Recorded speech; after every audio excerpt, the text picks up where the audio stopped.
Radio drama एवं कहानियां channel के सभी श्रोताओं का स्वागत है। श्रोताओं, आज की कहानी है मुंशी प्रेमचंद जी द्वारा लिखित कहानी अनिष्ट शंका। कहानी की शुरुआत इन चंद पंक्तियों से।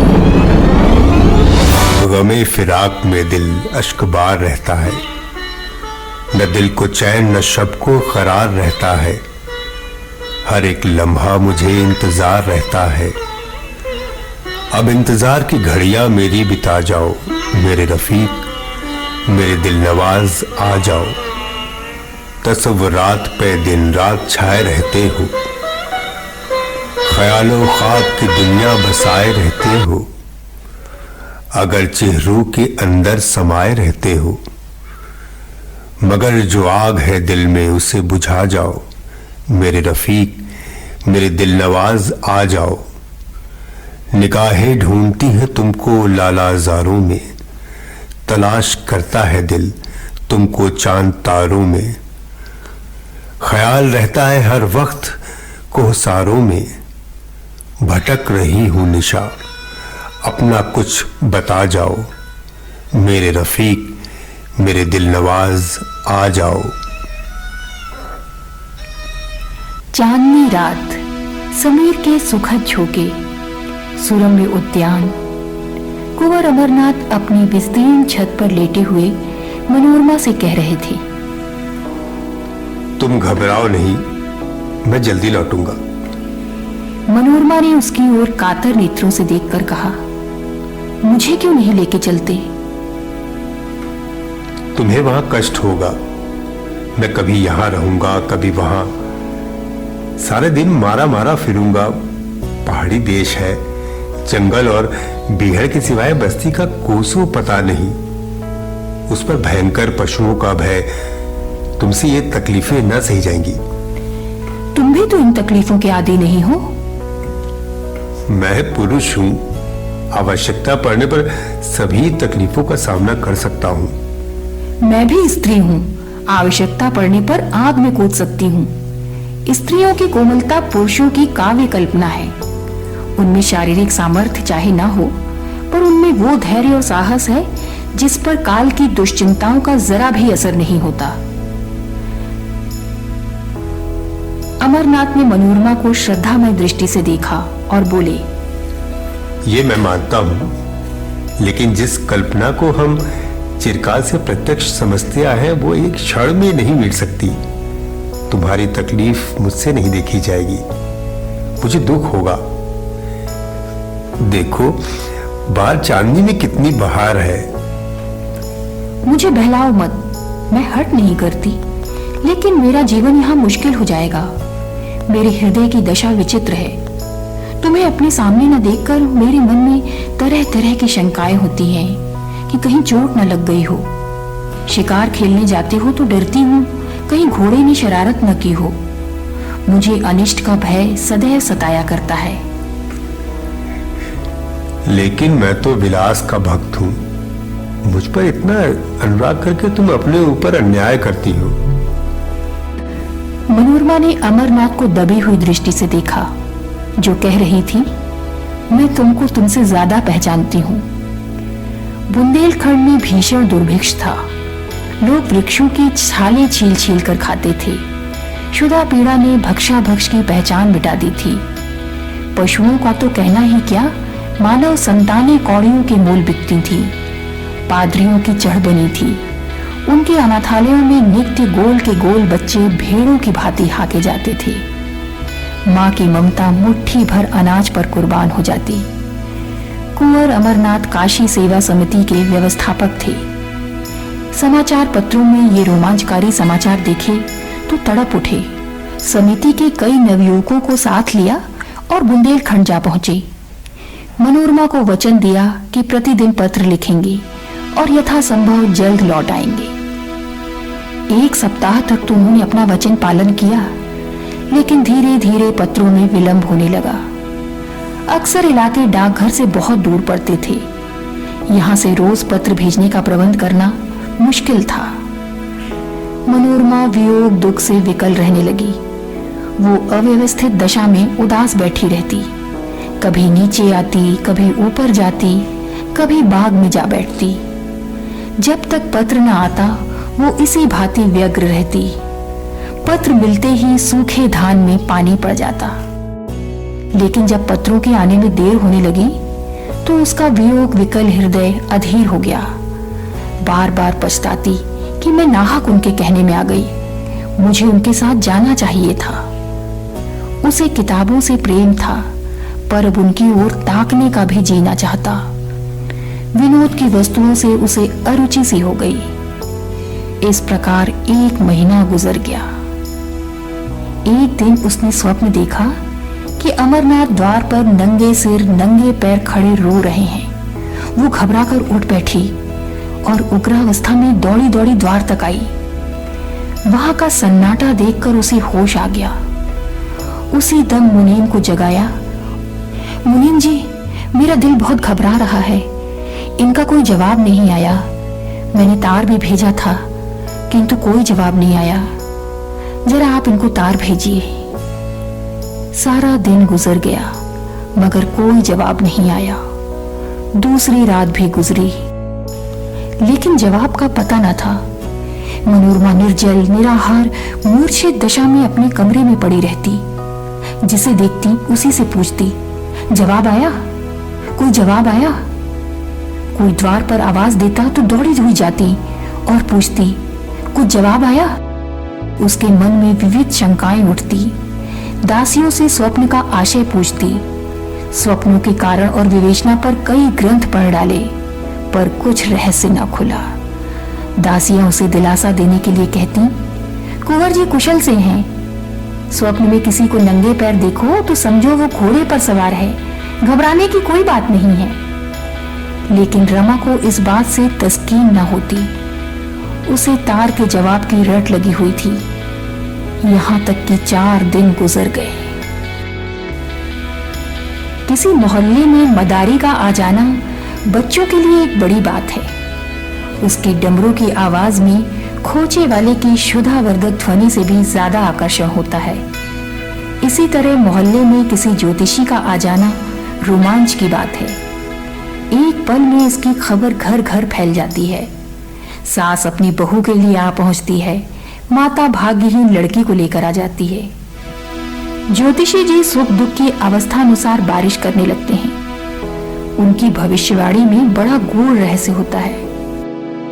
मुमकिन है कि वर्तमान शिक्षा विधाता ने ज्योतिषियों का आदर कुछ कम कर दिया हो, पर ज्योतिषी जी के महत्व में जरा कमी नहीं हुई।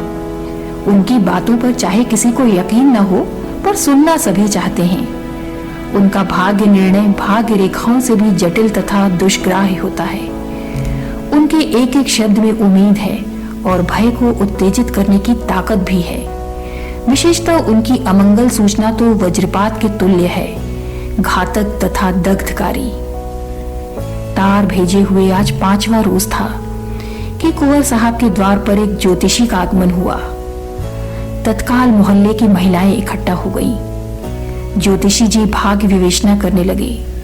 किसी को रुलाया, किसी को हंसाया। मनोरमा को सूचना मिली। उन्हें तुरंत भीतर बुला भेजा और स्वप्न का आशय पूछा। ज्योतिषी जी ने इधर उधर देखा, पन्ने के पन्ने उल्टे, उंगलियों पर कुछ गिना, मगर कुछ निश्चय न कर सके कि क्या उत्तर देना चाहिए। क्या सरकार ने ये स्वप्न देखा है? नहीं, मेरी एक सहेली ने देखा है। मैं कहती हूँ ये अमंगल सूचक है। वो कहती है मंगलमय है। आप इसकी क्या विवेचना करते हैं? ज्योतिषी जी फिर बगले झांकने लगे। उन्हें अमरनाथ की यात्रा का हाल नहीं मालूम था और न इतनी मोहलत ही मिली थी कि यहाँ आने के पहले वो अवस्था ज्ञान प्राप्त कर लेते जो अंदाजे से साथ मिलकर जनता में ज्योतिष के नाम से प्रसिद्ध है। जो सवाल पूछा था उसका भी कुछ सूत्र सूचक उत्तर न मिला। निराश होकर मनोरमा के समर्थन करने में ही अपना कल्याण देखा। कहने लगे, सरकार जो कहती है वही सत्य है। ये स्वप्न अमंगल सूचक ही है। मनोरमा खड़ी सितार के तार की तरह थर थर कांपने लगी। ज्योतिषी जी ने उस अमंगल का उद्घाटन करते हुए कहा, उनके पति पर कोई महान संकट आने वाला है। उनका घर नाश हो जाएगा। वो देश विदेश मारे मारे फिरेंगे। मनोरमा ने दीवार का सहारा लेकर कहा, भगवान मेरी हिफाजत करो, और मूर्छित होकर धरती पर गिर पड़ी। ज्योतिषी जी अब चेते, जान गए कि बड़ा धोखा खाया।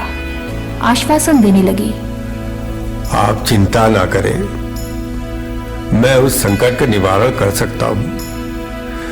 मुझे एक बकरा, कुछ लौंग और कच्चा धागा मंगा दे। जब कुंवर जी के यहां से कुछ कुशल समाचार आए तो दक्षिणा चाहे दे दे। काम कठिन है पर भगवान की दया से असाध्य नहीं है। सरकार देखे, मुझे बड़े बड़े हाकिमों ने सर्टिफिकेट दिए हैं। अभी डिप्टी साहब की कन्या बीमार थी, डॉक्टर ने जवाब दे दिया था। मैंने मंत्र दिया, बैठे बैठे आंखें खुल गई। कल ही की बात है, सेठ चंदूलाल के यहाँ सिर रोकड़ की एक थैली उड़ गई थी। कुछ पता न चल रहा था। मैंने सगुन बिचारा और बात की बात में चोर पकड़ लिया। उनके मुनीम का काम था। थैली ज्यों की त्यों निकल आई। ज्योतिषी जी तो अपनी सिद्धियों की सराहना कर रहे थे और मनोरमा अचेत पड़ी हुई थी। अकस्मात वो उठ बैठी, मुनीम जी को बुलाकर कहा, मुनीम जी यात्रा की तैयारी करिए, मैं शाम की गाड़ी से ही बुंदेलखंड जाऊंगी। मनोरमा ने स्टेशन पर पहुंचकर अमरनाथ को तार दिया कि मैं आ रही हूं। उनके आखिरी पत्र से पता चला था कि वो कबरई में हैं। कबरई का टिकट लिया, किंतु कई दिनों से जागरण कर रही थी। गाड़ी पर बैठते ही नींद आ गई। नींद आते ही अनिष्ट संदेह ने एक भीषण स्वप्न का रूप धारण कर लिया। उसने देखा सामने एक अगम सागर है, उसमें एक टूटी हुई नाव हिलोरे खाती बहती चली जाती है। उस पर ना तो कोई मल्लाह है, न पाल, न डांडे। ऊपर ले जाती हैं, कभी नीचे। अचानक उस पर एक मनुष्य दृष्टिगोचर हुआ। वो अमरनाथ थे, नंगे पांव, आंखों से आंसू बहाते हुए। मनोरमा थर थर कांप रही थी। जान पड़ता था नाव अब डूबी और अब डूबी। उसने जोर से चीख मारी और जाग पड़ी। जिस्म पसीने से तर था, छाती धड़क रही थी। वो तुरंत उठ बैठी, हाथ मुंह धोया और उसका इरादा किया कि अब नहीं सोऊंगी। हाँ, कितना भयावह नजारा था। परमपिता, अब तुम्हारा ही भरोसा है, उनकी सुरक्षा करो। उसने खिड़की से सिर निकालकर देखा। आसमान पर तारागण दौड़ रहे थे। घड़ी देखी, 12 बजे थे। उसको अचंभा हुआ, मैं इतनी देर तक सोई? अभी तो एक झपकी भी पूरी नहीं होने पाई। उसने एक किताब उठा ली और विचारों को एकाग्र करके पढ़ने लगी। इतने में प्रयाग आ पहुंचा। गाड़ी बदली। उसने फिर अपनी किताब खोली और उच्च स्वर से पढ़ने लगी। लेकिन कई रोज की जगी आंखें इच्छा के अधीन नहीं होती। बैठे बैठे ही झपकियां लेने लगी। आंखें बंद हो गईं और एक दूसरा नजारा सामने उपस्थित हो गया। उसने फिर एक स्वप्न देखा। आसमान से मिला हुआ एक पर्वत शिखर है। उसके ऊपर के वृक्ष छोटे छोटे पौधों के समान दिखाई देते हैं। श्याम वर्ण घटाएं छाई हुई हैं। बिजली इतनी जोर से कड़कती है कि कान के पर्दे फट जाते हैं। कभी तो यहाँ गिरती है, कभी वहां। शिखर पर एक आदमी नंगे सिर बैठा हुआ है। उसकी आंखों का अश्रु प्रवाह स्पष्ट दिख रहा है। मनोरमा दहल उठी। ये अमरनाथ थे। वो पर्वत शिखर से उतरना चाहते थे, किंतु मार्ग न मिलता था। भय से उसका मुख वर्ण शून्य हो रहा था। अकस्मात एक बार बिजली का भयानक नाद सुनाई दिया। एक ज्वाला सी दिखाई दी और अमरनाथ अदृश्य हो गया। मनोरमा ने फिर चीख मारी और जाग पड़ी। उसका दिल बासु उछल रहा था। मस्तिष्क चक्कर खाता था। जागते ही उसकी आंखों से जल प्रवाह होने लगा। वो उठ खड़ी हुई और हाथ जोड़कर भगवान से विनय करने लगी। ईश्वर, मुझे ऐसे बुरे बुरे सपने दिखाई दे रहे हैं, ना जाने उन पर क्या गुजर रही है। तुम दीनों के बंधु हो, मुझ पर दया करो। मुझे धन और संपत्ति की इच्छा नहीं, मैं झोपड़ी में खुश रहूंगी। मैं सिर्फ उनकी शुभकामनाएं रखती हूँ, मेरी इतनी विनती स्वीकार करो। वो फिर अपनी जगह पर बैठ गई। अरुणोदय की मनोरम छटा तथा शीतल सुखद समीरण ने उसे आकर्षित कर लिया। उसे इत्मीनान हुआ, किसी तरह रात कट गई। अब तो नींद ना आएगी। पहाड़ों से मनोरम दृश्य दिखाई देने लगे। कहीं पहाड़ियों के दामन में हिरणों के झुंड, कहीं कमल के फलों से लहराते सरोवर। मनोरमा एक अर्ध स्मृति की हालत में इन नजारों को देखती रही, लेकिन फिर न जाने कब उसकी अभागी आंखें झपक गई। उसने फिर स्वप्न देखा। अमरनाथ घोड़े पर सवार होकर एक पुल पर चले जाते हैं। नीचे नदी उमड़ी हुई है। पुल काफी तंग है। घोड़ा रह रहकर बिचकता है और अलग हो जाता है। मनोरमा के हाथ पैर फूल गए। वो उच्च स्वर में चिल्ला चिल्ला कर कहने लगी, घोड़े से उतर पड़ो, घोड़े से उतर पड़ो। इतना कहते हुए वो उनकी तरफ झपटी। आंखें खुल गई। गाड़ी किसी स्टेशन के प्लेटफॉर्म से सनसनाती चली जाती थी। अमरनाथ नंगे सिर नंगे पांव प्लेटफॉर्म पर खड़े थे। मनोरमा की आंखों में अभी तक वही भयंकर स्वप्न समाया हुआ था। कुंवर को देखकर उसे भय हुआ कि वे घोड़े से गिर पड़े और बीच नदी में फिसलना चाहते हैं। उसने तुरंत उन्हें पकड़ने के लिए हाथ फैलाया और जब उन्हें नहीं पा सकी तो उसी सुषुप्तावस्था में उसने गाड़ी का दरवाजा खोला और कुंवर साहब की ओर हाथ फैलाए हुए गाड़ी के बाहर निकल आई। तब वो चौंकी। उसे लगा किसी ने उसे उठाकर आसमान से भूमि पर पटक दिया। जोर से धक्का लगा और वो चेतना शून्य होकर गिर पड़ी।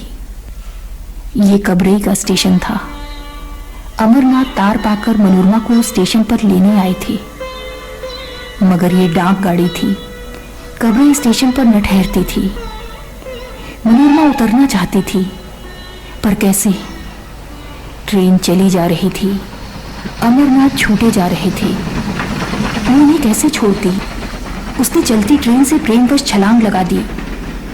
अमरनाथ से मिलने के लिए, अमरनाथ को पाने के लिए। मनोरमा को हाथ फैलाए गाड़ी से गिरते देख वो उसकी ओर लपके, लेकिन कर्म लेख पूरा हो चुका था। मनोरमा प्रेम वेदी पर बलिदान हो चुकी थी। इसके तीसरे रोज अमरनाथ नंगे सिर नंगे पैर भग्न हृदय घर पहुंचे। मनोरमा का सपना सच्चा हुआ। उस प्रेम विहीन स्थान में अब कौन रहता?